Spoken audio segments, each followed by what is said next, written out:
तबे रथ न जाई तहरा पगल के रोअल काए गोरी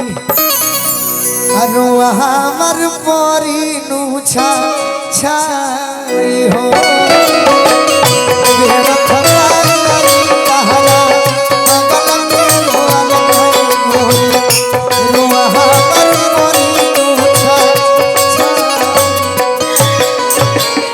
की बड़ी महंगा पड़ी तहरा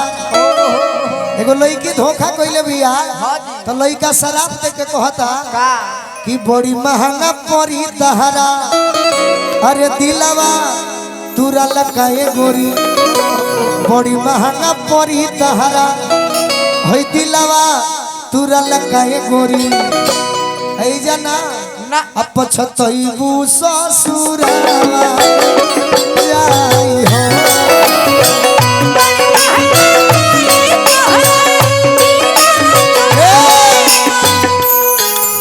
हमारे मित्र जाने नहीं के हो सफल लोग ना हम सफल आदमी के साथ रहते हैं नहीं असफल लोग के साथ सही असफल लोग के साथ रौरा सब रहो हम रहो तो करे जो अनुभव मिली सफल तो खुदे घमंड में कि गोलू राजा मने का कोई बात ना थावे वाली माई देखा तारी रौरा सब मानी लो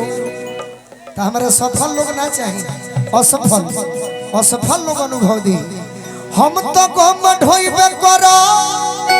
अरे फाटल करेज पो असुखवा ना पोइबू तू पियावा के सेज पो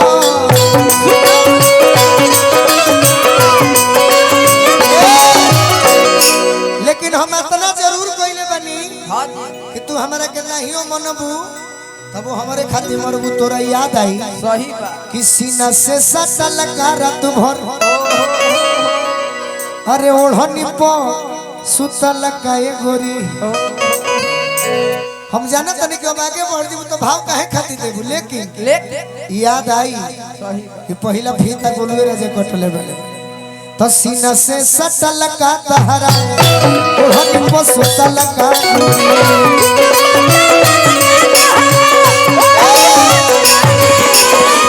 जइबू तू कोई से भूला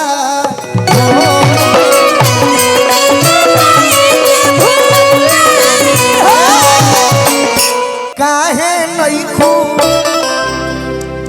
आवत ये गोरिया अरे मनवा हमरो पागल बा कुछो खुरखुराला तो बुझाला रुन झुन बजत तहर छागल बा तब लड़की कहतिया कि सुनो उनकर खराब रसले बनी बढ़िया सुनब तब बढ़िया जानो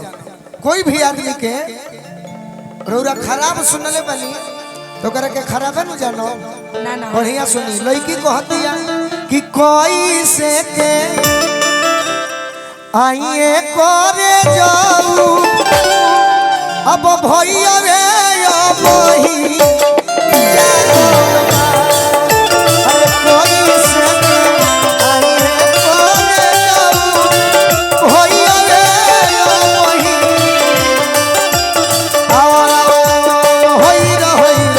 चलत रह भैया तो भोजपुरी में कहो हाँ ना तो मुआ दे बिरह के आग में जरे लखना बिरह के आग में जरे लखना अपना पगली के प्यार तू करे लखना पगली के प्यार तू करे लखना जैसे हम मरतानी मरे लखना जैसे हम मरतानी मरे लखना अपना पगली की याद तू करे लखना पगली की याद तू भैया करे लखना एगो हमारे बड़ी पहले गाना आई रहे जी बहुत साल पहले हमारा से प्यार तू कैलू दूसरा के दुल्हन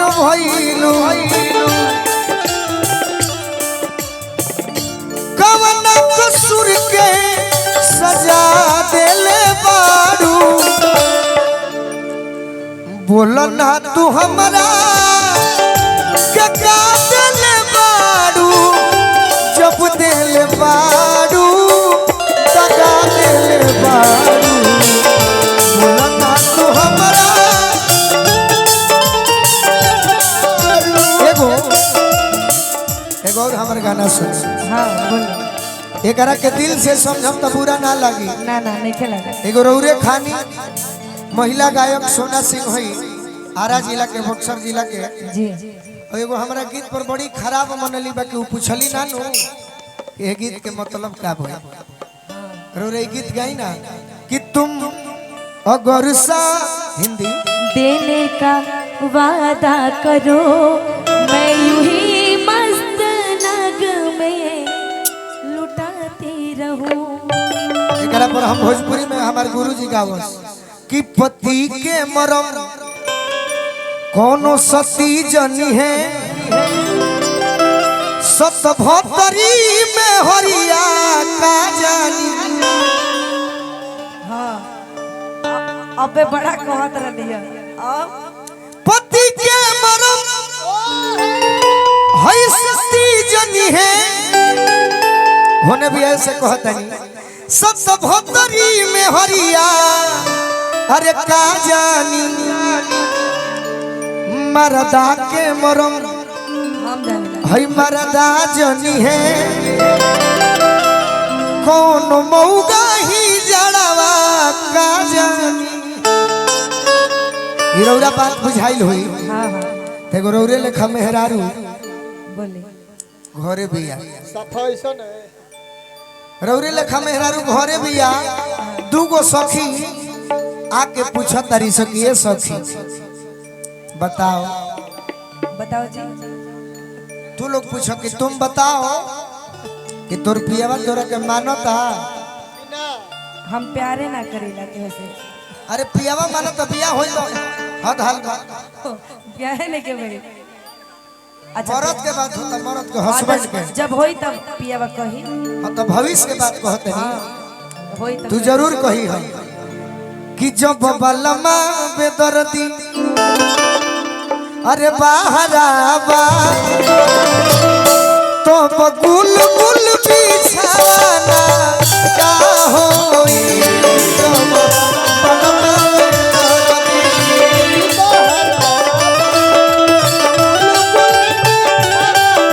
यही से सुना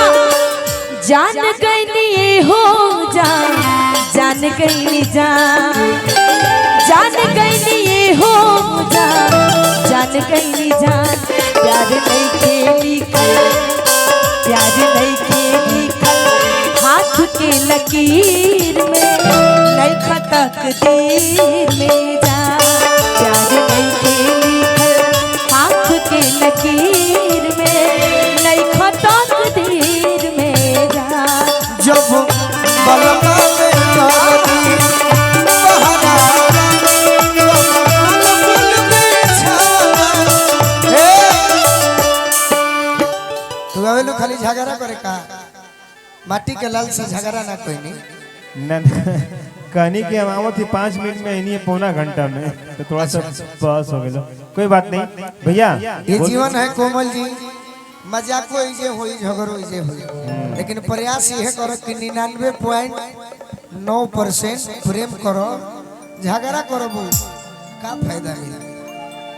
गोलू भैया हम चाह रहे हैं कि 2 गाना गाइए फिर कार्यक्रम समाप्त किया जाए समाप्त करबो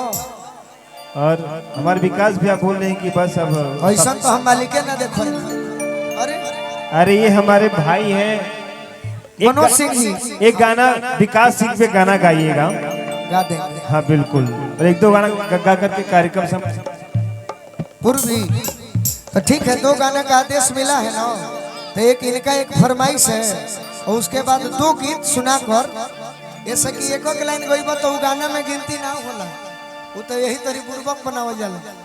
तो का करी हम मजबूर बनी तो मनोज सिंह जी के पहले फरमाइश करी पूरा पास पड़ोस के रहली एगो लड़की गांव भर